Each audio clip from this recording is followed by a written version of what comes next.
السلام عليكم ورحمة الله وبركاته كسودو وعوكا channel maanta waxaynu ka hadli doonaa macluumaad ku saabsan wadamada ugu qanisan caalamka liiska kala sareynta wadamada ugu qanisan caalamka kaalinta koowaad waxa ka soo gashay Qatar celcelisahan dakhliga soo kala qofka sanadkii waxa uu gaadhayaa $129,000 Mareykanka ah wadanka Qatar ayaa inta badan dhaqaalihiisu waxa uu ku tiirsan yahay gaaska dabiiciga ah iyo saliidda qiiqin wadankan ayaa leh mid ka mid ah shirkadaha diyaaradaha ay ugu fiican dunida waana shirkadda Qatar Airways kaalinta labaad waxa ku jira Macau dakhliga qofkii sanadkii soo galaa waxa uu gaadhayaa $125,000 Mareykanka Macau ayaa aad caan uga ah dalxiiska kaalinta saddexaad waxa ku jira Luxembourg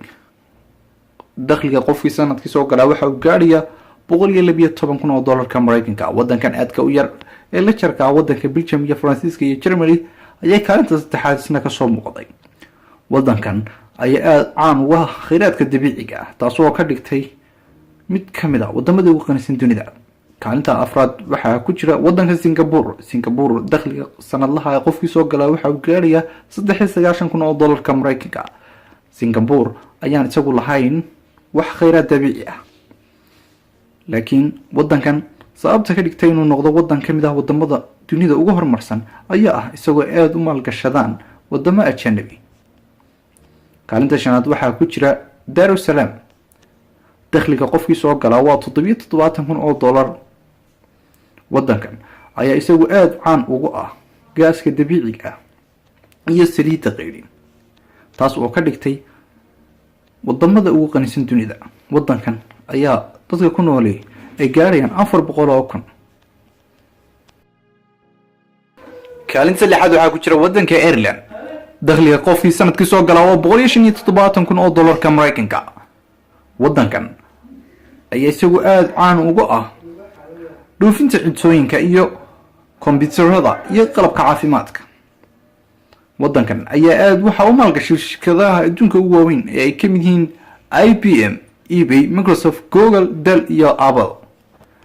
kaalinta toddobaad waxa ku jira wadanka Norway dakhliga qofkii sanadkii soo galaa waa $72,000 Mareykanka wadankan caanka ku ah buuraha dhaadheer ayaa isagu waxa uu dakhliga ugu badan ka soo galaa dhoofinta shidaalka iyo kalluunka iyo waliba kheyraadka dabiiciga kaalinta sideed waxa ku jira wadanka Kuwait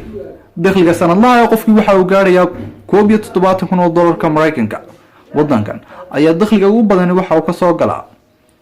saliidda qiiqin kaalinta sagaalaad waxa ku jira wadanka Imaaraadka United Arab Emirates dakhliga sanadlaha qofkii waxa weeyaan $69,000 Mareykanka wadankan Imaaraadka ayaa aad isagu caan uga ah daraha dhaadheer dhaqaalihiisuna waxa uu ku tiirsan yahay gaasta dabiiciga ah iyo saliidda kaalinta tobnaad waxa ku jira Hong Kong dakhliga sanadlaha qofkii waxa uu gaarayaa $63,000 Mareykanka